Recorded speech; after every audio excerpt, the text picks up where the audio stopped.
आज हामी भानु सामुदायिक सिकाइ केन्द्रद्वारा सञ्चालन भएको 2 दिने उद्घोषण तालिमको सन्दर्भमा यहाँ छौँ।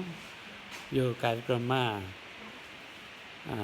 वरिष्ठ पत्रकार चाहिँ अमरराज नकी र विष्णुप्रसाद मिश्रले प्रशिक्षकको भूमिका निर्वाह गर्नुभएको छ भने भानु सामुदायिक सिकाइ केन्द्रका 42 जना सदस्यहरू सहभागीको रूपमा संलग्न हुनुभएको छ। सबै सहभागीहरूलाई उद्घोषणको सैद्धान्तिक विषयका साथसाथै उहाँहरूलाई प्रयोगात्मक रूपमा अगाडि आएर उद्घोषण गर्न र मन्तव्य दिन सिकाइएको छ।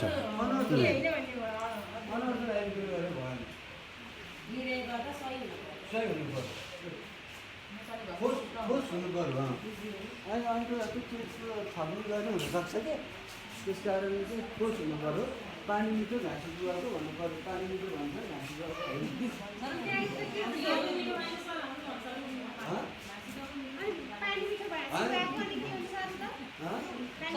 धनी मिठो अन्जिलियो तिम्रो गुवाको पानी मिठो भन्छ घाँसी गुवाको धनी मिठो अन्जिलियो तिम्रो गुवाको